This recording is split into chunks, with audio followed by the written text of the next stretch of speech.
Abandoned by Disney.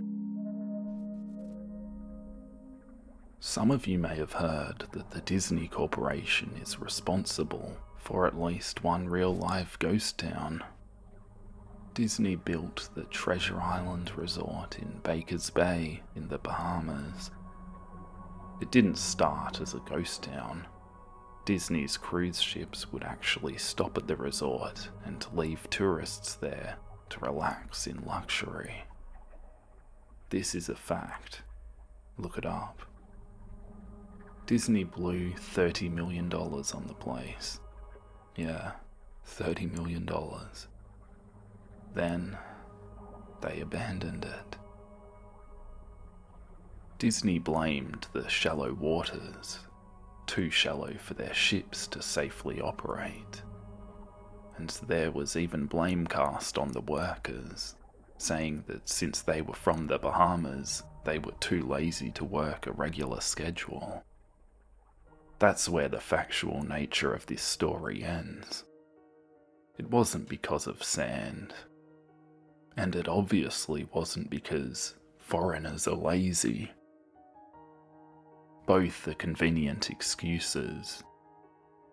No, I sincerely doubt those reasons were legitimate. Why don't I buy the official story? Because of Mowgli's palace. Near the beachside city of Emerald Isle in North Carolina, Disney began construction of Mowgli's palace in the late 1990s. The concept was a jungle-themed resort with a large, you guessed it, palace in the center of the whole thing. If you're unfamiliar with the character of Mowgli, then you might better remember the story, The Jungle Book. If you haven't seen it anywhere else, you'd know it as the Disney cartoon from decades past. Mowgli is an abandoned child in the jungle, essentially raised by animals and simultaneously threatened/pursued by other animals. Mowgli's palace was a controversial undertaking from the start. Disney bought up a ton of high-priced land for the project, and there was actually a scandal surrounding some of the purchases. The local government claimed eminent domain on people's homes, then turned around and sold the properties to Disney. At one point, a home that had just been constructed was immediately condemned with little to no explanation. The land grabbed by the government was supposedly for some fictional highway project. Knowing full well what was going on, people started calling it Mickey Mouse Highway. Then there was the concept art. A group of stuffed shirts from Disney Co. actually held a city meeting. They intended to sell everyone on how lucrative this project was going to be for everyone. When they showed the concept art, this gigantic Indian palace, surrounded by jungle, staffed with men and women in loincloths and tribal gear, well, suffice to say everyone flipped their shit. We're talking about a large Indian palace, jungle, and loincloths, not only in the centre of a relatively wealthy area, but also a somewhat xenophobic area of the southern USA. It was a questionable mix at that point in history. One member of the crowd tried to storm the stage, but he was quickly subdued by security after he managed to break one of the presentation boards over his knee. Disney took that community and essentially broke it over its knee as well. The houses were razed, the land was cleared, and there wasn't a damn thing anyone could do or say about it. Local TV and newspapers were against the resort at the beginning, but some insane connection between Disney's media holdings and the local venues came into play, and their opinions turned on a dime. So, anyway, Treasure Island, the Bahamas. Disney sunk those millions in, and then split. The same thing happened with Mowgli's palace. Construction was complete. Visitors actually stayed at the resort. The surrounding communities were flooded with traffic, and the usual annoyances associated with an influx of lost and irate tourists. Then it all just stopped. Disney shut it down, and nobody knew what the hell to think. But they were pretty happy about it. Disney's loss was pretty hilarious and wonderful to a large group of folks who didn't want it in the first place. I honestly didn't give the place another thought, since hearing it closed over a decade ago. I live maybe 4 hours from Emerald Isle, so really, I only heard the rumblings, and didn't experience any of it firsthand. Then I read this article from someone who had explored the Treasure Island resort, and posted a whole blog about all the crazy shit he found there. Stuff just left behind. Things smashed, defaced, probably ruined by the disgruntled former employees who had lost their jobs. Hell, the locals from all around probably had a hand in wrecking that place. People there felt just as angry about Treasure Island as folks here did about Mowgli's palace. Plus, there were rumours that Disney had released their aquarium stock into the local waters when they closed, including sharks. Who wouldn't want to take a few swings at some merchandise after that? Well, what I'm getting at is that this blog about Treasure Island got me thinking. Even though many years had passed since its closing, I figured it might be cool to do some urban exploration at Mowgli's palace. Take some photos, write about my experience, and probably see if there was anything I could take home as a memento. I'm not going to say I wasted no time in getting there, because honestly, it took me another year after I first found that Treasure Island article to get around to going up to Emerald Isle. Over the course of that year, I did a lot of research on the Palace Resort. Or rather, I tried to. Naturally, no official Disney site or resource made any mention of that place. That had been scrubbed clean. Even odder, however, was that nobody before myself had apparently thought to blog about the place, or even post a photo. None of the local TV or newspaper sites had one word about the place, though that was to be expected, since they had all swung Disney's way. They wouldn't be out there lauding their embarrassment, you know. Recently, I learned that corporations can actually ask Google, for example, to remove any links from search results, basically for no good reason.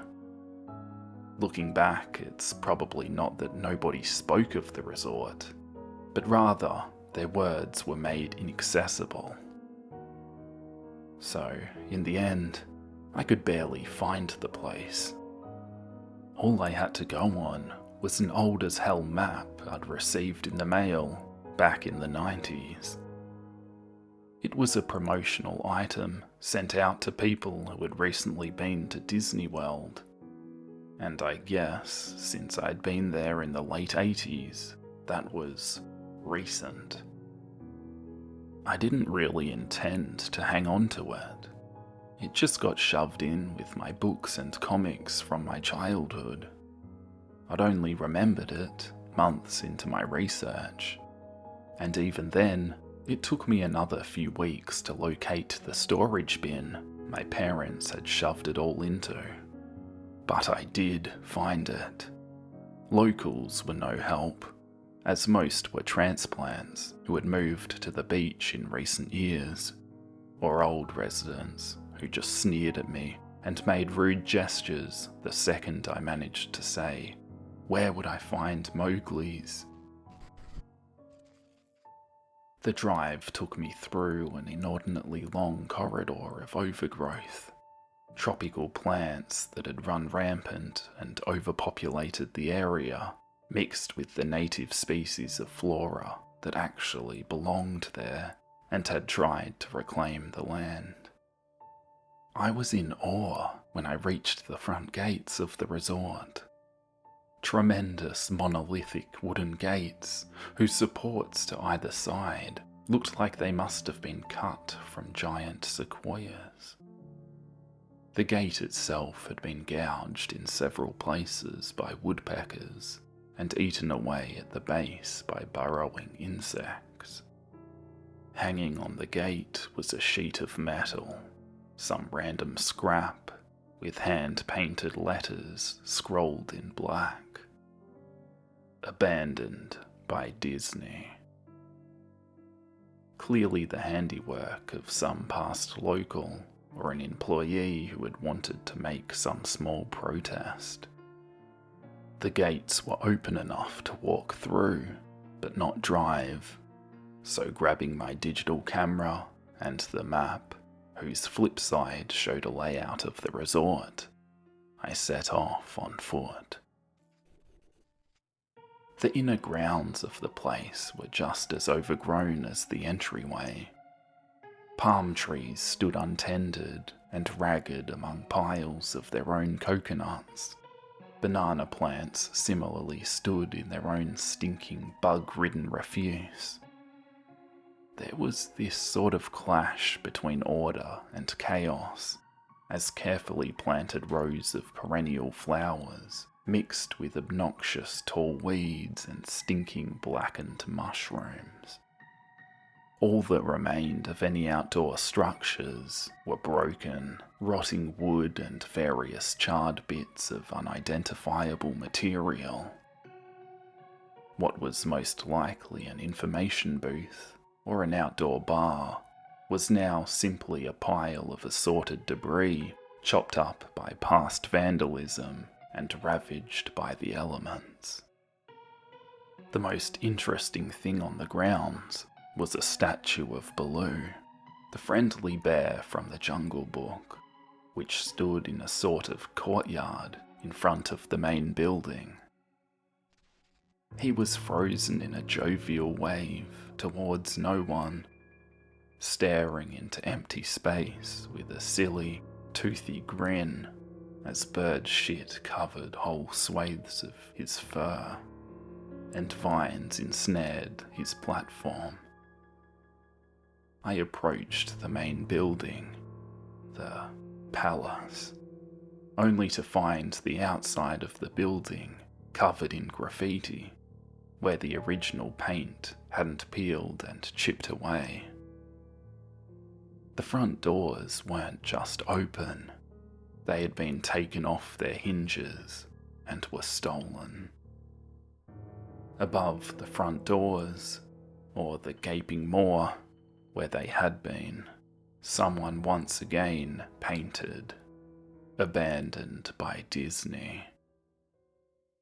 I wish I could tell you about all the awesome stuff I saw inside the palace.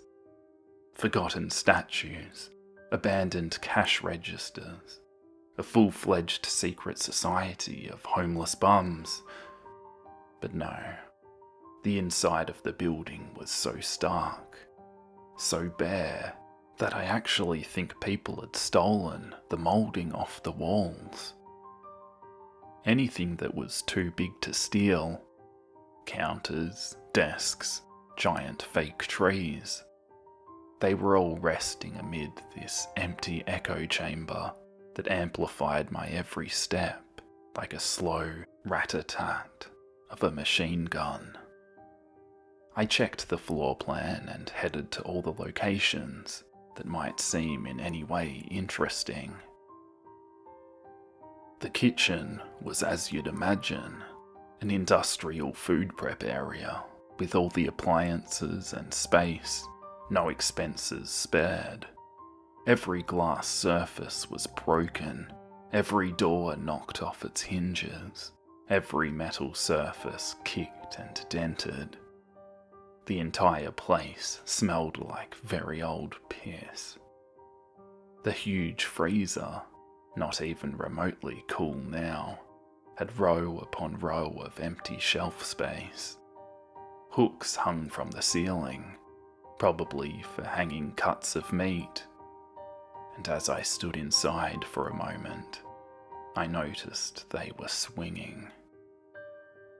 Each hook swung in a random direction, but their movements were so slow and small that it was almost impossible to see.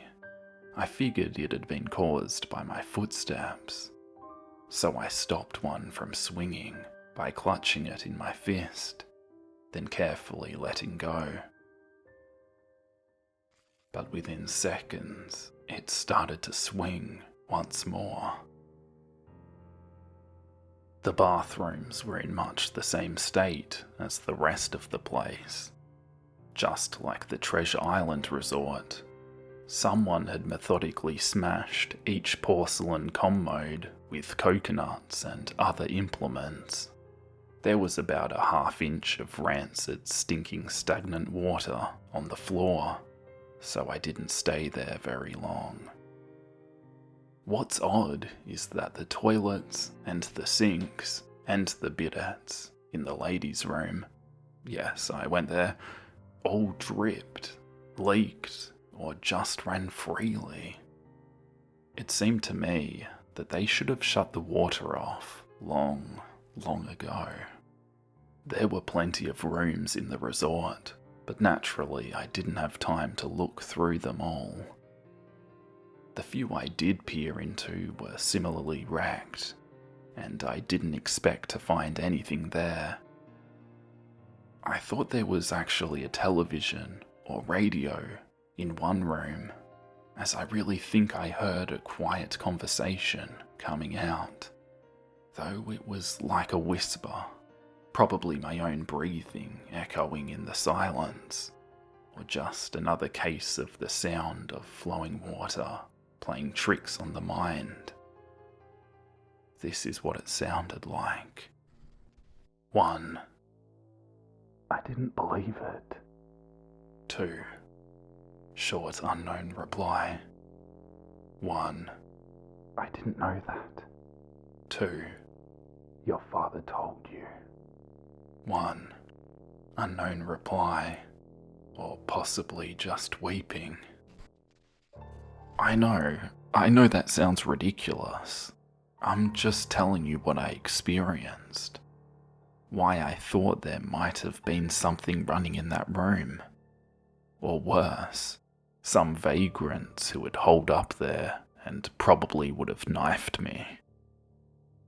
At the front doors of the palace again, I figured I hadn't found anything of note and had wasted the trip up. As I looked out the door, I noticed something interesting in the courtyard that I had apparently missed.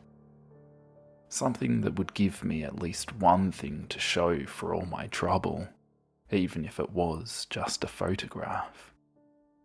There was a lifelike statue of a python, maybe 80 feet long, coiled up and sunning itself on a pedestal right in the center of the area. It was almost time for the sun to start setting, so the light fell onto the object in the perfect way for a photograph. I approached the python and snapped a photo. Then I stood on my toes and snapped another. I moved closer again to get the detail of its face. Slowly, casually, the python lifted its head, looked directly into my eyes, turned, and slithered off the pedestal, across the grass, and into the trees. All 80 feet of it. Its head long disappeared into the woods before its tail even left the sunning spot. Disney had released all their exotic animals onto the grounds. Right there on my floor plan map was the reptile house. I should have known. I'd read about the sharks at Treasure Island, and I should have known they'd done this. I was dumbfounded, just utterly stupefied. My mouth must have been hanging open for the longest time before I came back down to earth and snapped it shut. I blinked a few times and backed away from where the snake had been, back toward the palace. Even though it was totally gone, I still wasn't taking any chances and backed my way into the building. It took a few deep breaths and slaps to my own face to get myself right in the head again after that. I looked for a place to sit down, as my legs were feeling a bit like jelly at this point. Of course, there was no place to sit down, unless I wanted to recline in the broken glass and dead leaf carpet, or hole myself up onto a desk of questionable reliability. I had seen some stairs near the palace's lobby and decided to go have a seat there until I felt better. The staircase was far enough away from the front of the building to be relatively clean, save for a startling accumulation of dust. I pulled a wedge of metal off the wall, once again painted with the "Abandoned by Disney" motto I'd become accustomed to. I placed the wedge on the stairs and sat on it to keep at least somewhat clean. The stairway led downward, below ground level. Using my camera flash as a sort of improvised flashlight, I could see that the staircase ended in a metal mesh door with a padlock. A sign on the door, a real sign, read, "Mascots only, thank you." This perked up my spirits a little bit, for two reasons. One, a mascots only area would have definitely had some interesting stuff back in the day. Two, the padlock was still in place. Nobody had gone down there. Not the vandals, not the looters. Nobody. This was the one place I could actually explore and perhaps find something interesting to photograph, or wantonly steal.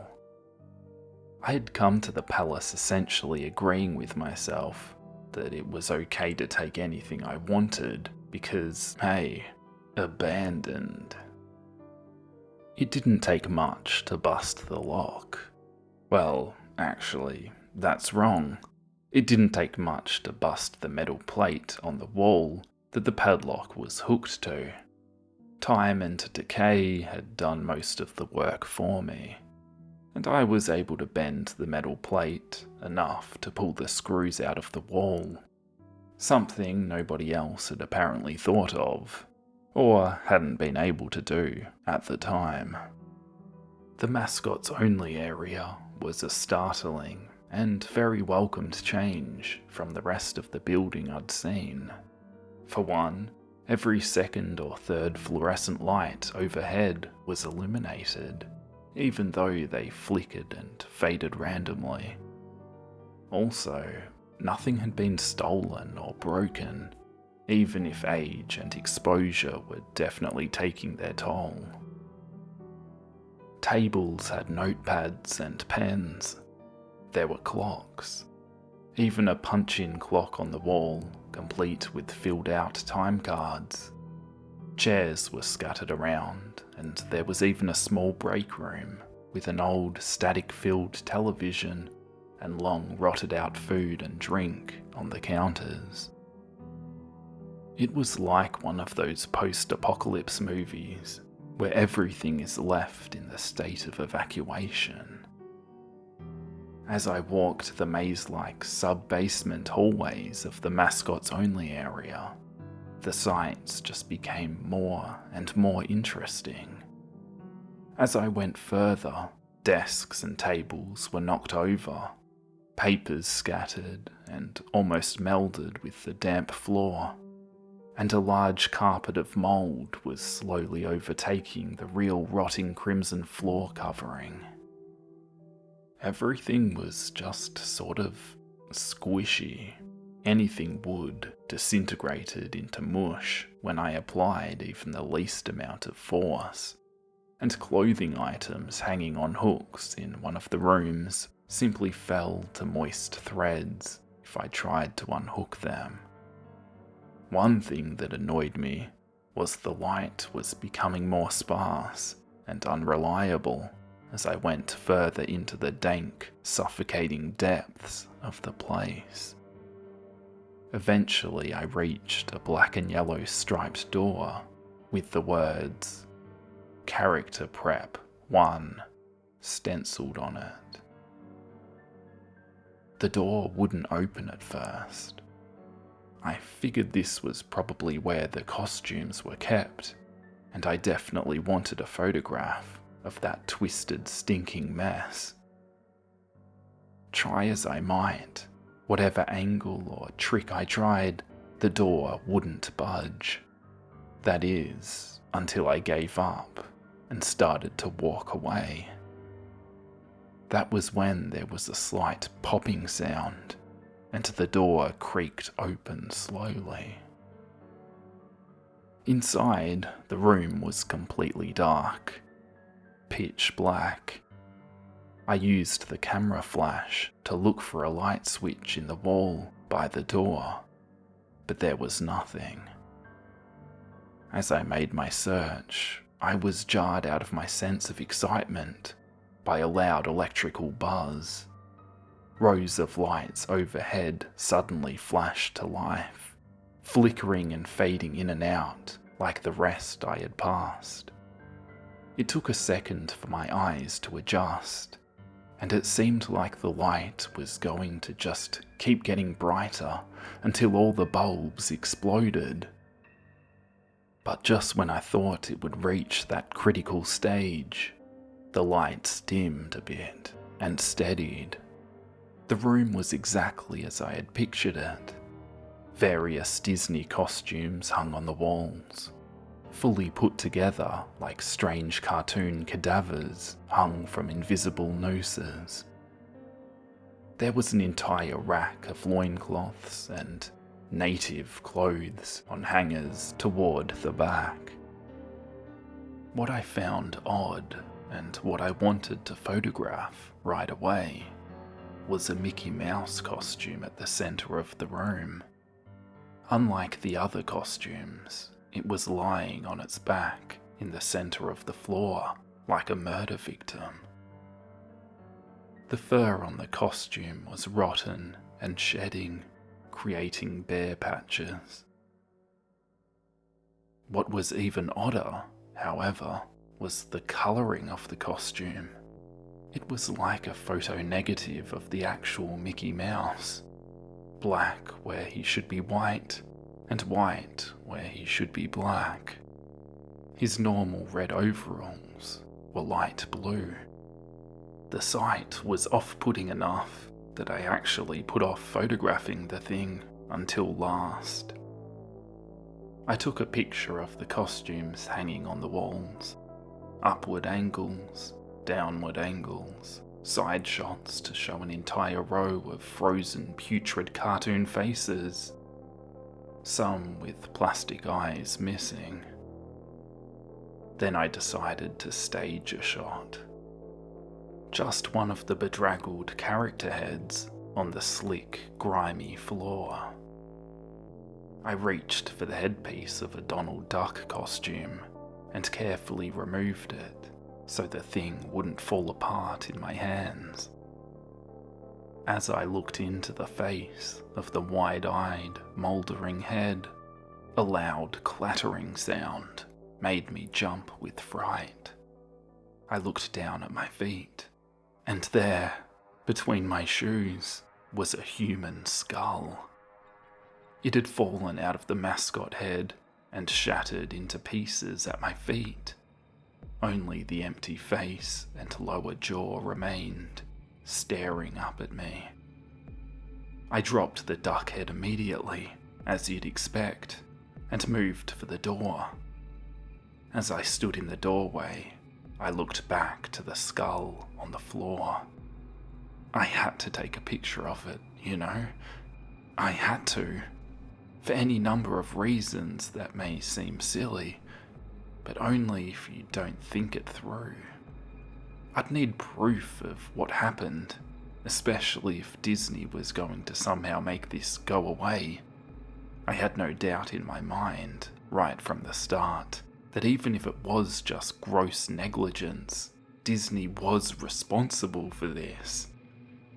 That's when Mickey, that photo negative opposite Mickey in the middle of the floor, started to get up. First sitting up, then climbing to its feet. The Mickey Mouse costume, or whatever was inside of it, stood at the center of the room, its fake face just staring directly at me, as I mumbled, "No, no, no," over and over.